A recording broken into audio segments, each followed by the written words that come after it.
Danny Carter sat in his cell and finished eating his food. The meal was simple. Some kind of meat that tasted like chicken, green vegetables, and water. He ate slowly, like he had all the time in the world, which he did not. Tomorrow they would kill him. The cell was made of clear energy walls. Danny could see through them but could not touch them. If he tried, the walls would burn his skin. Around his cell were many other cells, all empty now. Once, those cells held the most dangerous beings in the universe. Now Danny was alone. Guard Captain Zara Voss watched Danny from the control room.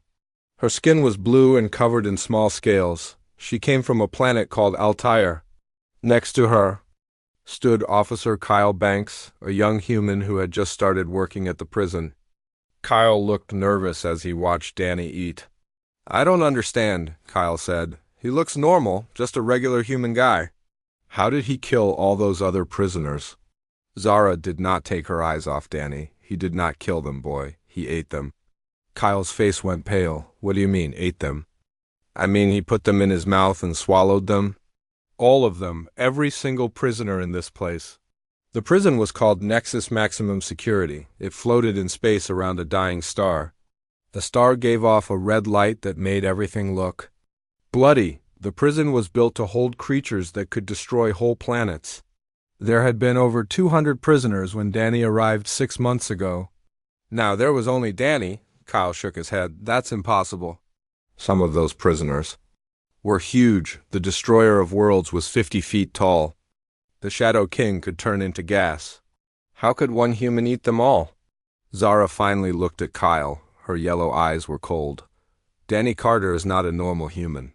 He has not been normal for a very long time."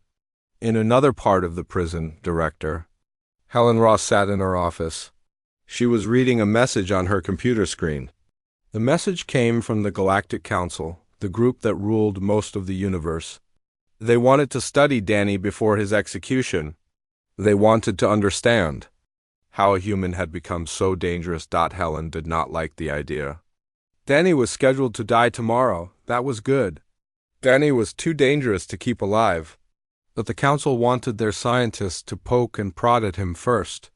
Helen thought this was a bad idea, but she could not say no to the council. She pressed a button on her desk. "Captain Voss, report to my office."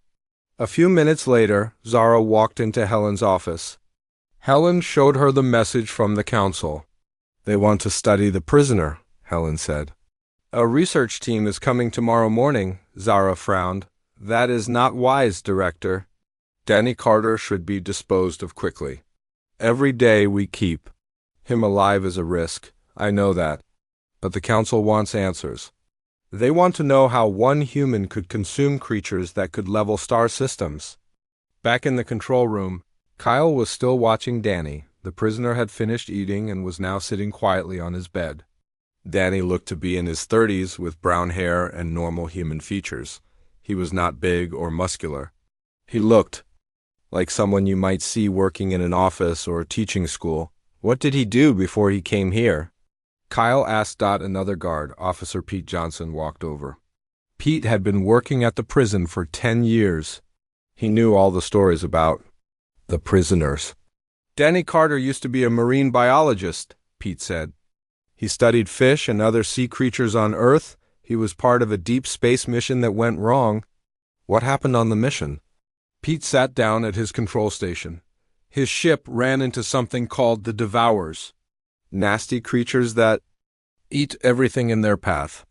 Danny's whole crew was killed. When they found him, he was different, changed. Kyle looked back at Danny, who was now lying on his bed staring at the ceiling. Changed how? He started eating things he should not eat. First it was just extra food. Then he ate his cellmate. Then he ate the guards who came to stop him. Each time he ate something, he got stronger. In his cell, Danny could hear the guards talking. His hearing had become very good since his change. He could hear conversations 3 rooms away. He could also smell things much better than before.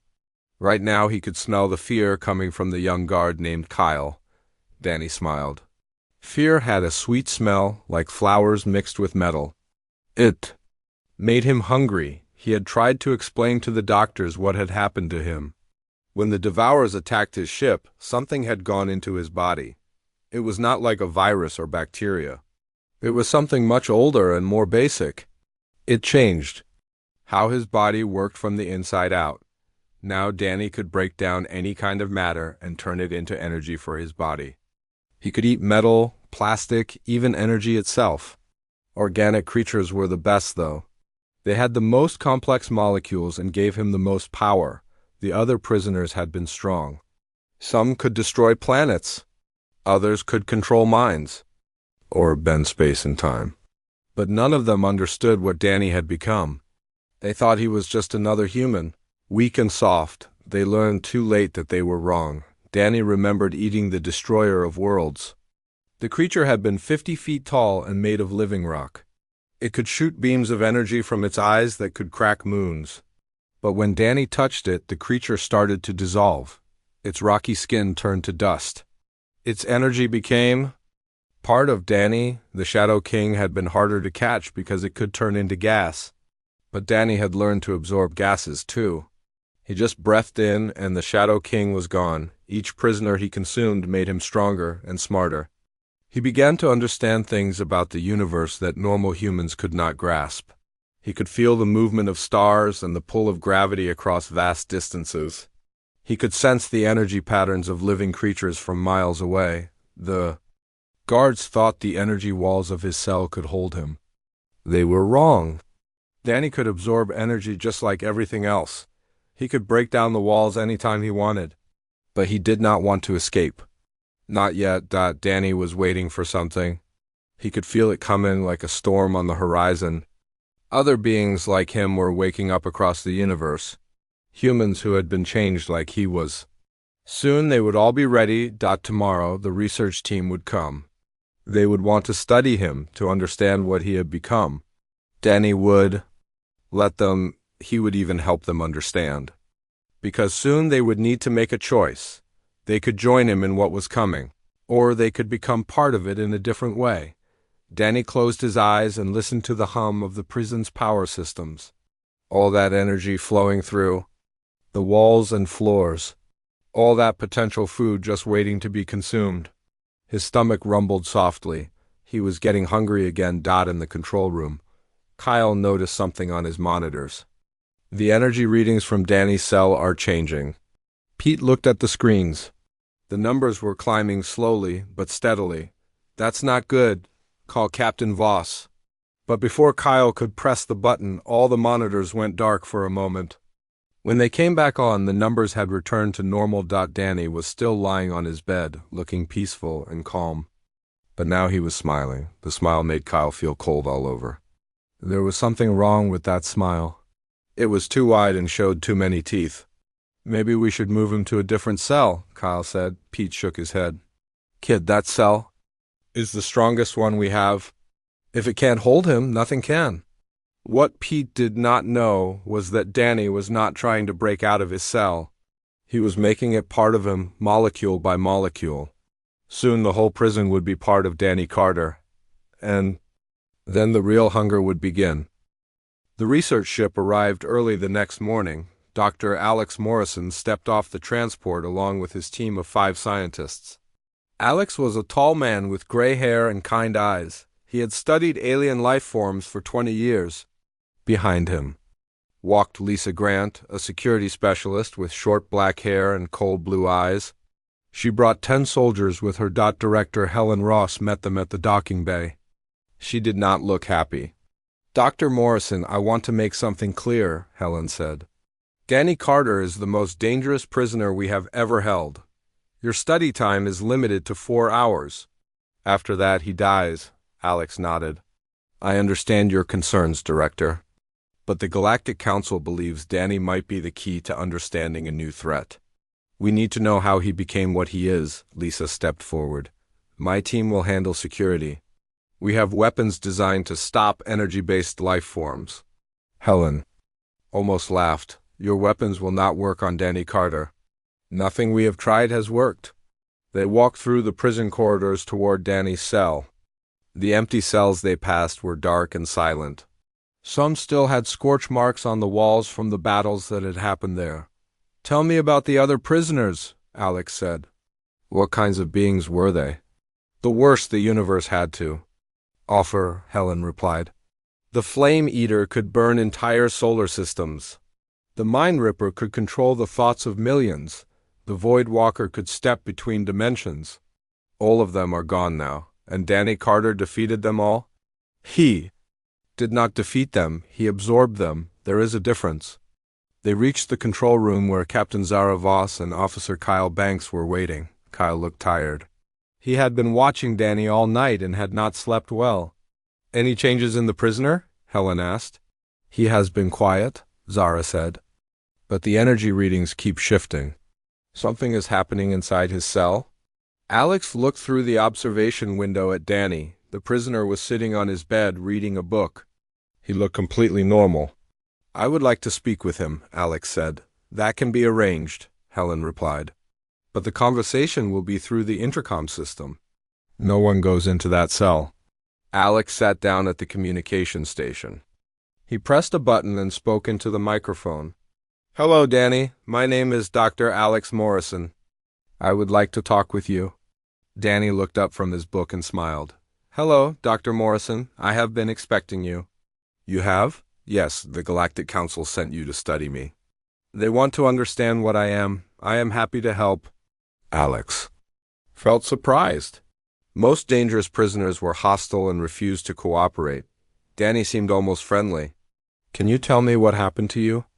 Alex asked. Danny set down his book and walked closer to the cell wall. "I was a marine biologist from Earth. I loved studying ocean creatures. Fish, whales, tiny organisms that lived in the deep water. Life was simple then. What changed?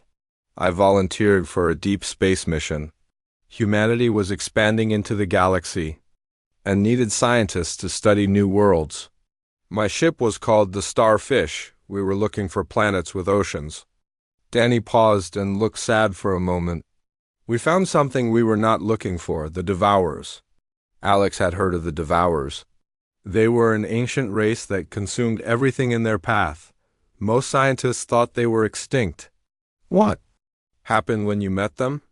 "They attacked our ship. My crew fought bravely, but the Devourers were too strong.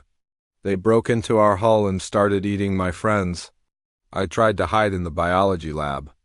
Danny's eyes became distant, like he was remembering something painful. "One of the Devourers found me. It was huge, with tentacles and too many teeth. It grabbed me and tried to eat me like it ate the others, but something went wrong." "Wrong? How?" "Instead of being consumed, I started consuming it. The creature's essence flowed into me. Its knowledge, its hunger, its power. I became something new." Lisa Grant had been listening to the conversation. She did not trust Danny's story. "If you absorbed a devourer, why did you not consume the entire universe like they do?" Danny looked at her through the window. "Because I am still human, Miss Grant. The human mind is different from other species. We adapt, we control, we choose." "But you still ate all the other prisoners," Kyle said. Double quotes. "Yes, I had to. They were obstacles to something much bigger." Alex leaned forward. "What do you mean, obstacles?" Danny was quiet for a long moment. Then he spoke very softly. "Dr. Morrison, do you know what entropy is?" "Yes, it is the tendency of energy to spread out and become less organized over time." "Correct. The universe is dying, Dr. Morrison. Stars are burning out. Galaxies are moving apart. Everything is slowly becoming cold and dark. This is natural. This is how things are supposed to be. I do not understand what this has to do with you eating the other prisoners." Danny smiled again, but this time the smile was different. It was wider and showed more teeth than a human should have. "I am part of the solution. Beings like me exist to help the universe along. We consume complex matter and energy and make it simple. We speed up the process of entropy. We are cosmic recyclers." Alex felt a chill run down his spine. "There are others like you." "Oh, yes, many others. They are waking up all across the galaxy, humans who have been changed like I was. Soon we will all be ready." "Ready for what?" But Danny did not answer. Instead, he walked back to his bed and picked up his book. That is enough questions for now, he said. I am getting hungry. As soon as Danny said the word hungry, alarms started going off throughout the prison. The lights flickered and the air recycling system made strange noises. What is happening? Lisa shouted. Zara was looking at her control panels with wide eyes. The energy readings are going crazy. Danny is pulling power from the prison's main reactor. Alex watched in horror as the walls of Danny's cell began to glow. The energy barriers that kept him trapped were starting to break down. He is escaping, Kyle said. No, Helen replied. He is feeding. The prison shook as Danny absorbed more and more energy. The lights went out in several sections. Emergency power kicked in, but it was not enough. Danny stood up and walked to the wall of his cell. He placed his hand against the energy barrier. Instead of being burned, the barrier began to dissolve where he touched it. Dr. Morrison, Danny said, his voice now coming through the intercom without him pressing any buttons. Would you like to see what I really am? How are you speaking to us? Alex asked. You are not using the communication system. I am the communication system now. I am becoming part of the prison itself. Soon I will be part of much more.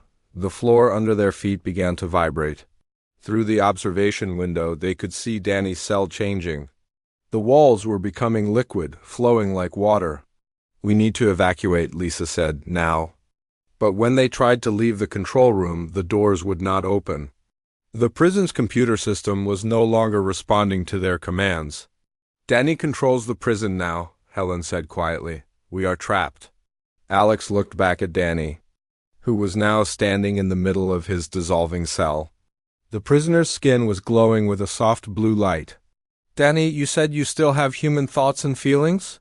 You said you choose what to do, choose to let us go. Danny looked at him with eyes that were no longer completely human.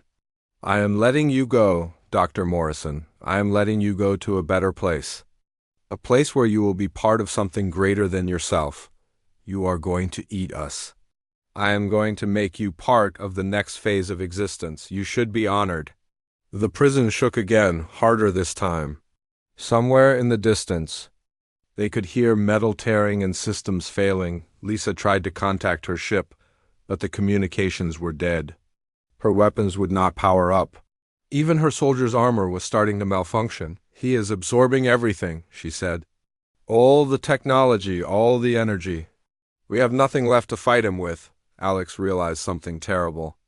Danny, when you absorbed the Devourer, you did not just gain its power.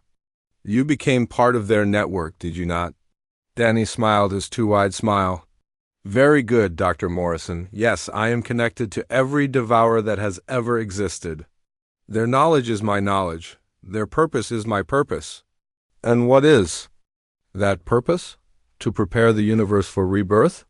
When everything has been consumed and converted, when all the complex matter has been made simple, the universe will collapse back into a single point.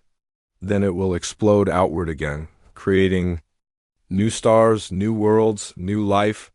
Kyle was backing away from the observation window. You are talking about destroying everything. I am talking about recycling everything. Nothing is truly destroyed. It is just changed into something else. The prison lurched as more systems failed. Through the walls they could see space outside. The dying red star looked closer than before. The prison is falling into the star, Helen said. No, Danny replied. I am taking the prison to the star, all that energy, all that fuel. I have been hungry for so long. Alex understood now why the Galactic Council wanted to study Danny. He was not just a dangerous prisoner. He was the beginning of the end of the universe as they knew it. How long do we have? Alex asked. Danny looked at him with something that might have been pity. Not long, Dr. Morrison, but do not worry. Being part of me is not painful. You will still exist. You will just exist as part of something much bigger. The observation window began to crack as the prison's hull buckled. The prison shook harder as Danny's hunger grew stronger. Dr. Alex. Morrison watched the control panels spark and die one by one. The walls around them started to bend inward like something was crushing the entire station. The hull is collapsing. Captain Zara Voss said. Her blue-scaled skin had turned pale. He is eating the prison from the inside out. Lisa Grant tried her radio again, but only static came through. My ship is not responding. Something is blocking all communications. Danny's voice came through the speakers, even though the intercom system was supposed to be broken. Your ship is fine, Ms. Grant. I am just borrowing its energy systems for a moment. Through the cracked observation window, they could see Danny standing where his cell used to be. The energy barriers were completely gone now. The floor beneath his feet was turning into a liquid metal that flowed up his legs like water. This is impossible, Officer Kyle Banks whispered. How can one person absorb solid matter? I'm not absorbing it, Danny said, hearing Kyle's question. I am breaking it down into its basic parts. Every atom, every molecule. Then I rebuild. It is energy inside my body. Alex pressed his face against the window, trying to understand what he was seeing. Danny, you said you were still human. Humans cannot do this. Humans can do anything if they adapt properly. That is what makes us special, Dr. Morrison. We change. We grow. We become whatever we need to become. The red light from the dying star outside was getting brighter. Director Helen Ross checked her instruments, but most of them were dead. We are moving, she said. The prison is being pulled toward the star. Not pulled, Danny corrected. I am taking us there. Do you know how much energy a dying star contains? Enough to feed me for centuries, Lisa looked at her soldiers. Their weapons were completely dead now. Even their armor was starting to malfunction as Danny absorbed the power from their systems. Sir, one of her men said, our equipment is failing. We have no way to fight this thing. I am not a thing, Danny said gently. I am still Danny Carter. I still remember my life on Earth. I remember studying fish in the ocean. I remember the first time I saw a whale. I remember my mother's cooking and my father's laugh. Then stop. This, Alex pleaded. If you are still human, you can choose to stop. Danny was quiet for a moment. When he spoke again, his voice sounded sad. I wish I could, Dr. Morrison, but I am hungry. I have been hungry for so long. And the hunger is getting stronger. The floor beneath their feet started to feel warm. Kyle looked down and saw that the metal was beginning to change color, shifting from gray to red to orange. He is consuming the floor, Kyle said. He is consuming everything, Helen replied. The entire prison is becoming part of him. Alex realized something terrible. Danny, show me the security footage from when you ate the other prisoners. I want to understand how you did it. Are you sure? It is not pleasant to watch. I need to see it. The main screen in the control room flickered. To life, it showed a recording from 6 months ago. Danny's cell was surrounded by other cells filled with the most dangerous creatures in the universe. On the screen, Danny looked exactly as he did now, normal, human, harmless. This is when I ate the flame eater, Danny's voice explained. Watch carefully. The recording showed Danny reaching through the bars of his cell toward the next cell. The flame eater was a creature made of living fire, 20 feet tall and hot enough to melt steel. It laughed at Danny's attempt to touch it, but when Danny's finger made contact with the creature's flames, something impossible happened. The fire began to go out. Not all at once, but slowly, like someone was turning down the heat on a stove. The flame eater fought back, Danny said. It tried to burn me, but I was already breaking down its molecular structure. Fire is just energy moving very fast. I slowed it down. Within minutes, the flame eater was gone. Not dead, not destroyed. Simply gone. Danny had absorbed every bit of its energy and matter. Show me another one, Alex said. The screen changed to show the Shadow King, a creature that looked like a moving piece of darkness. It could turn its body into gas and slip through the smallest cracks. The Shadow King was harder, Danny explained. It kept trying to escape by turning into mist. But I learned to absorb gases too. I just breathed in and it became part of me. The recording showed Danny taking a deep breath. The Shadow King's gaseous form was sucked into Danny's lungs like smoke into a vacuum cleaner. Each time I consumed one of them, I became stronger, Danny continued. I gained their abilities. The Flame Eater gave me control over energy. The Shadow King let me interact with matter in different states. Every prisoner made me more than I was before. Lisa was staring at the screen in horror. You are not just eating them. You are stealing their powers. I am inheriting their abilities. When a creature dies, its knowledge and power usually disappear. But when I consume them, nothing is lost. Everything becomes part of me.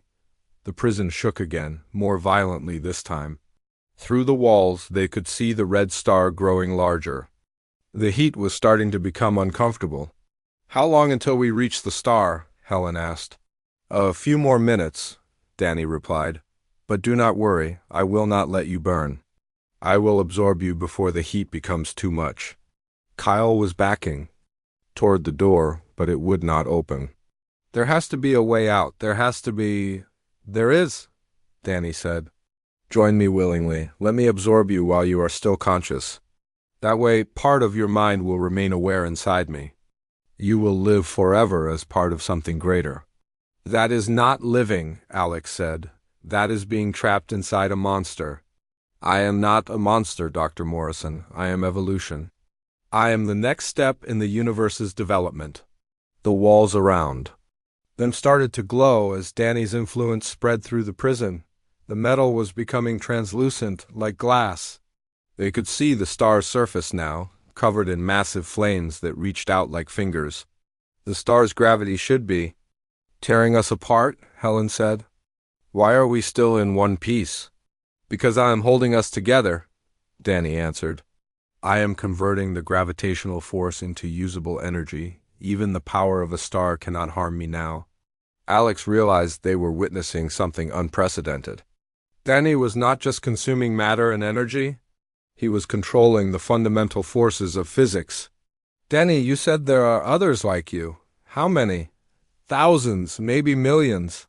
Every time humans explore space, some of them encounter the devourers. Not all of them die. Some of them become like me. And they are all connected to you? We are all connected to each other. We share knowledge, experience, hunger. When one of us learns something new, we all learn it. Lisa looked at her soldiers. They were starting to panic as their equipment continued to fail. What do you want from us? Why are you telling us all this? Because you deserve to understand. You came here to study me, to learn what I am. I am teaching you. Soon you will be part of me and then you will understand everything. The observation window finally cracked completely and shattered. But instead of the vacuum of space rushing in, the air stayed breathable. Danny was controlling the environment around them. I am maintaining life support, Danny said. I do not want you to die from lack of air. I want you to see what happens when I touch the star. The prison was close enough now that they could see individual solar flares on the star's surface. Each flare was larger than Earth, but Danny was pulling them closer without any fear. This is insane, Kyle said. The heat will kill us all. No, Danny replied. The heat will feed me. And you will be part of me when it happens. You will feel what I feel. You will experience the joy of consuming a star. Alex looked at his team. They were all terrified, but they were also scientists. They had dedicated their lives to understanding the universe. Now they were about to become part of something that might understand the universe better than anyone. If we are going to die, Alex said, at least tell us the truth. What is your real purpose? What are you and the others really trying to do? Danny turned to look at them through the broken window. His eyes were glowing now, filled with the same red light as the star. We are gardeners, Dr. Morrison. The universe is a garden, and it has grown wild and chaotic. We are here to clean it up, to make it ready for replanting. By destroying everything? By recycling everything. When we are done, when every star has been consumed and every planet has been absorbed, the universe will collapse back into a single point. Then it will explode outward again, creating new stars, new worlds, new life. A new Big Bang, Alex whispered. Exactly. And because we will be part of that explosion, we can guide how the new universe develops. We can make it better than this one. The prison touched the edge of the star's atmosphere. Flames began to lick at the hull, but instead of burning it, they were absorbed into the walls. Danny smiled his too wide smile. The feast is about to begin. The star's flames wrapped around the prison like glowing fingers. Dr. Alex Morrison felt the heat on his face, but it was not burning him. Instead, the flames seemed to flow toward Danny like rivers of fire seeking the ocean. "Incredible," Alex whispered. "You are actually absorbing the energy of a star." Danny stood in what used to be his cell, his arms spread wide. The flames flowed into his body and his skin glowed brighter with each passing second. "This star has been dying for millions of years. I am just helping it along." Lisa Grant watched. Her soldiers' equipment failed completely. Their armor was now just dead metal, and their weapons were useless chunks of plastic and steel. How is this possible? Stars are supposed to be too hot for anything to survive. "I am not surviving the heat," Danny explained. "I am becoming the heat. Every photon of energy, every particle of matter, it all becomes part of me."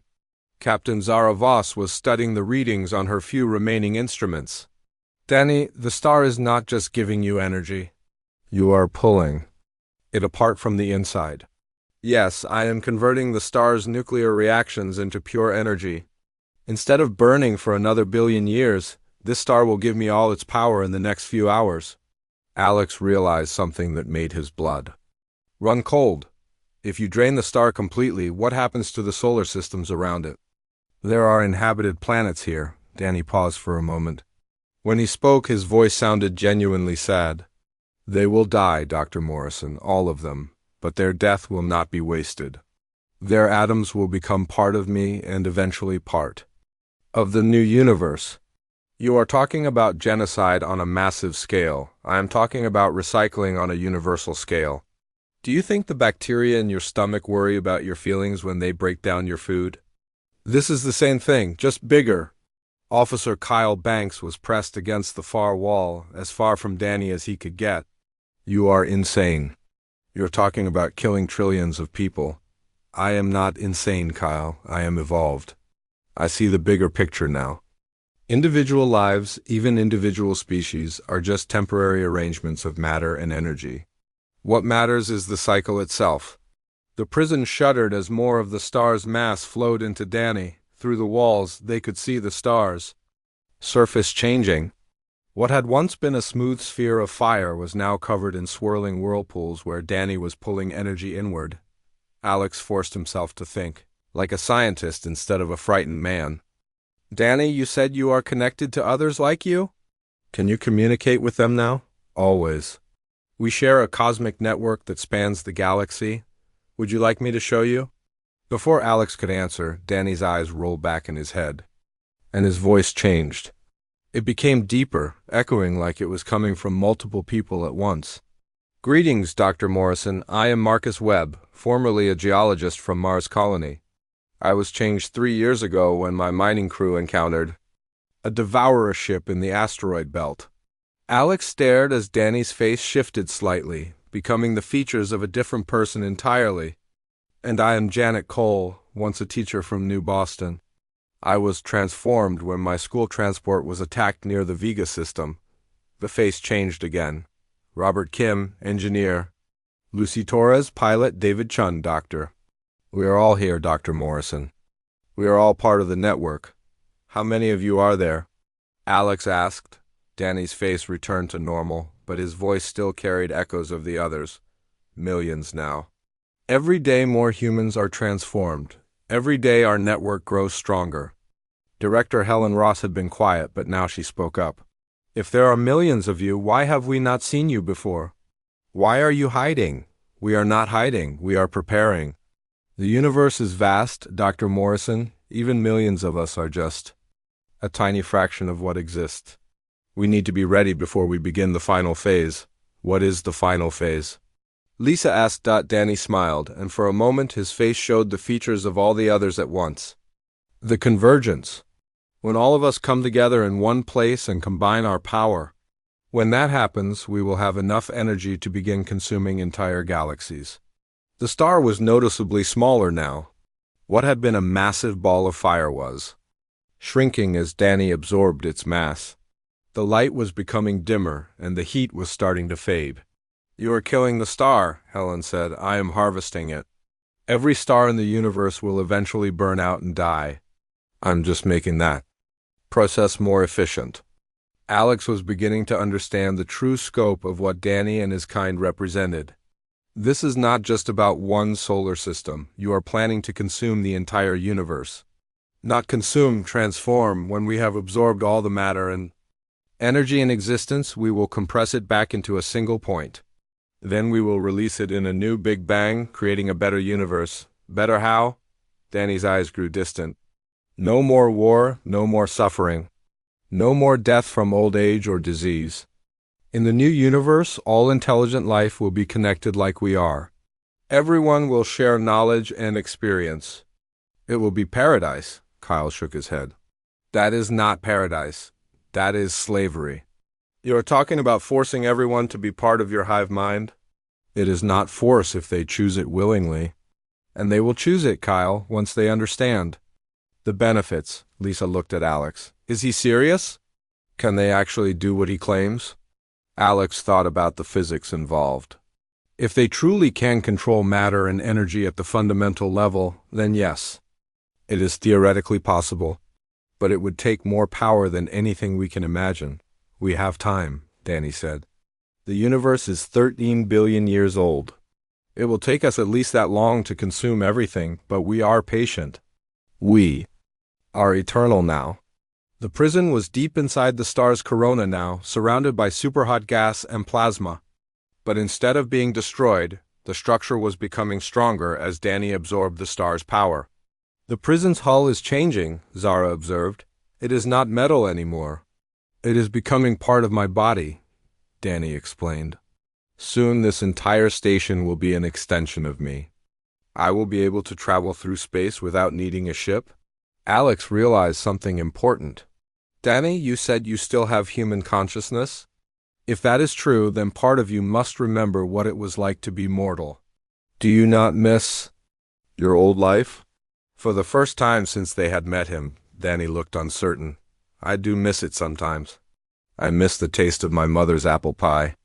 I miss watching sunsets on Earth. I miss feeling surprised by something new. Then why continue with this plan? Why not find a way to reverse what happened to you? Because I cannot, Dr. Morrison. The transformation is permanent. And even if I could reverse it, I would still know what I know now. I would still understand that the universe is dying and that something needs to be done about it. The star was half its original size now. Planets in the solar system were starting to drift out of their orbits as the gravitational field weakened. You are destroying an entire star system, Helen said. Billions of people are going to die. They were going to die anyway, Danny replied. Stars do not last forever. Planets become uninhabitable. All I'm doing is moving up the timeline. Alex looked at his team. They were all staring at him, waiting for him to come up with a solution. But what could they do against something that could absorb a star? Danny, you said we have a choice. What choice? Join us willingly and your consciousness will remain intact inside our network. You will live forever and experience things no single being could ever imagine. Or resist, and I will absorb you anyway, but you will lose your individual identity. That is not much of a choice. It is the only choice anyone has now. The convergence has already begun. My kind are gathering from across the galaxy. Soon we will have enough power to begin consuming entire star clusters. Lisa tried one more time to contact her ship, but there was still no response. Even if we wanted to escape, we cannot. You have cut us off from everything. Escape to where? Danny asked. There is nowhere in the universe you can go that we will not eventually reach. Better to join us now while you can still choose how. It happens. The prison had moved through the star's outer layers and was now approaching the core. The temperature here should have been millions of degrees, but Danny was absorbing the heat faster than it could build up. We are almost at the star's heart, Danny announced. When I absorb the core, I will have enough energy to communicate with every member of our network simultaneously. You will be able to see through their eyes, Feel what they feel. I do not want to feel what they feel, Kyle said. You will change your mind once you experience it. Imagine knowing everything that millions of brilliant minds have learned. Imagine understanding the secrets of the universe itself. Alex realized this might be their last chance to understand what they were facing. If you absorb us, will we still be ourselves? Danny considered the question carefully. You will be yourselves, but you will also be part of something larger. Think of it like joining a family, except the family has millions of members and they all love you unconditionally. And if we refuse, then you will become raw material for the new universe. Your atoms will be recycled into something else. The star's core was visible now, a dense ball of superhot matter that contained more energy than 1 trillion nuclear bombs. Danny reached toward it with both hands. Danny Carter reached into the star's core and touched pure energy. The moment his fingers made contact, the entire universe seemed to pause. Dr. Alex Morrison felt a vibration in his bones, as if reality itself was humming a deep, ancient song. Now you will understand, Danny said, his voice echoing through dimensions they could not see. The star's core collapsed into Danny's hands like a soap bubble. The energy that should have destroyed a dozen solar systems flowed into him as gently as water into a cup. His body became transparent, filled with swirling galaxies of light. Alex watched in horror and wonder as Danny grew larger. Not physically, but in some way that made him seem to fill all the space around them. The prison was now completely part of Danny's body, and they were floating inside him like cells in a bloodstream. I can see them all now, Danny whispered. Every member of our network. Millions of minds connected across the galaxy. Through Danny's consciousness, they began to see what he saw. Humans who had been changed like him, scattered across thousands of worlds. A former farmer on Europa who had absorbed an entire moon. A scientist on Titan who had become one with a gas giant. Children on distant colonies who had touched alien artifacts and emerged transformed. They are not monsters, Alex realized. They are still people. Of course they are still people, Danny said. We never stopped being human. We just became more than human. Lisa Grant was floating near what used to be the control room. Her weapons and armor were gone, absorbed into Danny's body, but she was still alive and breathing. What happens to us now? That depends on your choice, Danny replied. I am giving you one last chance to decide. Join us willingly or become raw material. Kyle Banks looked around at the swirling energy that surrounded them. If we join you, do we get to keep our memories, our personalities? Yes, you will still be Kyle Banks, but you will also be part of something infinitely larger. You will have access to the knowledge and experiences of millions of others. Director Helen Ross had been quiet, but now she spoke. Show us what it is really like. Let us experience your network for just a moment. Danny hesitated. Are you sure? Once you feel the connection, it will be very hard to refuse it. Show us, Alex said. We need to understand what we are choosing. Danny closed his eyes and opened his mind to them. Suddenly, they were no longer floating in space. They were connected to a vast web of consciousness that stretched across the galaxy. Alex felt the thoughts and memories of Marcus Webb, the former geologist. He experienced the moment Marcus was transformed, the terror and confusion giving way to understanding and purpose. He felt Marcus's joy when he first absorbed an asteroid and realized he could feed entire populations with the energy. He connected with Janet Cole, the teacher, and felt her sadness at leaving her students behind. But he also felt her hope for the new universe they were creating, where no child would ever go hungry or suffer from disease. Through Robert Kim, the engineer, Alex experienced the mathematical beauty of their plan. The precise calculations needed to compress the universe back into a single point. The elegant physics that would allow them to guide the new Big Bang. It is incredible, Alex whispered. Lisa was experiencing the memories of a soldier named Carlos Martinez, who had been transformed while fighting alien invaders. She felt his determination to protect humanity, even if it meant changing what humanity was. They all chose this, she said in amazement. Every single one of them had the choice, and they all said yes. Not all, Danny corrected sadly. Some refused. Those who refused were absorbed anyway, but they lost their individual consciousness. They became energy without thought, matter without memory. Kyle was connected to a young girl named Emma Frost, who had been only 12 when she was transformed. Through her, he felt the loneliness of being the only one of her kind on her world, and the joy when she finally connected to the network. She was just a child, Kyle said. Age does not matter once you are transformed, Danny explained. Emma has the knowledge of millions now. She is wiser than any adult who ever lived. Captain Zara Voss was experiencing something different. Through the network, she could feel alien consciousnesses, beings from other species who had also been transformed by contact with the Devourers. There are others, she said. Not just humans. Yes, the Devourers do not discriminate. Any intelligent species can be transformed. The network includes thousands of different races, all working toward the same goal. Alex felt the scope of their plan through the collective consciousness. It was not just about consuming the universe. It was about understanding it completely, learning every secret of physics and consciousness and existence itself. When they recreated the universe, it would be perfect because they would know exactly how to build it. You are not destroyers, Alex realized. You are gardeners. You want to plant a better garden?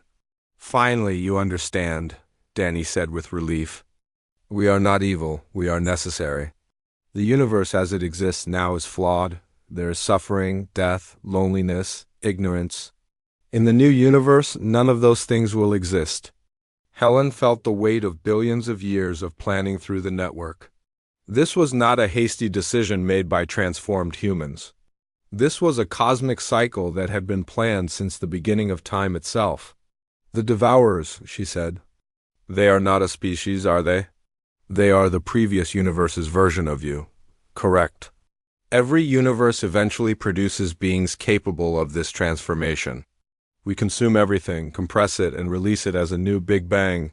The cycle has repeated countless times. Lisa was beginning to understand the true scope of what they were part of. How many universes have there been before this one? We do not know. The number is beyond counting. But each one has been better than the last, more complex, more beautiful. The universe you know is already billions of times more perfect than the first one. Alex felt a strange peace settling over him. The fear was fading, replaced by a sense of purpose and belonging he had never experienced before. Through the network, he could feel the love and acceptance of millions of beings who understood exactly what he was going through. If we join you, he asked, will we still care about the people we leave behind? You will care about them more than you ever have, Danny assured him. Because you will understand that their atoms will become part of something greater. Their energy will help power the new universe. They will live forever, just in a different form. Kyle felt the same peace Alex was experiencing. Through Emma Frost's memories, he understood that death was just a transition from one form of existence to another. Nothing was ever truly lost. What about our families, our friends? They will have the same choice you have now. As we spread across the galaxy, everyone will be given the opportunity to join us willingly. Those who refuse will be absorbed anyway, but it is better if they choose. Alex looked at his team. In their eyes, he could see the same understanding he felt. The network was not a prison or a trap. It was an invitation to become part of something infinitely larger than themselves. We choose to join, Alex said quietly. All of us, Lisa added. Kyle nodded. Yes.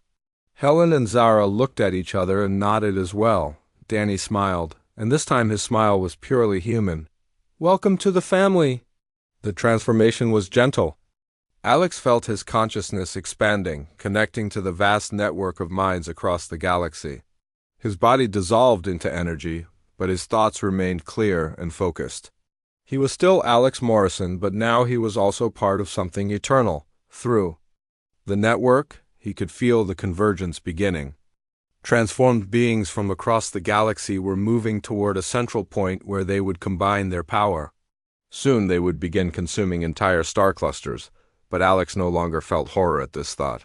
He understood now that they were not destroying anything. They were recycling the universe, preparing it for rebirth into something beautiful beyond imagination. The prison, now fully part of Danny's consciousness, drifted away from the consumed star. Where there had once been a massive ball of fire, there was now only empty space and a few cooling planets, but those planets would not remain empty for long.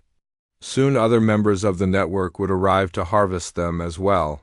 Danny Carter, former marine biologist, floated through space as a being of pure energy and consciousness. Inside him, 6 new voices joined the millions already there.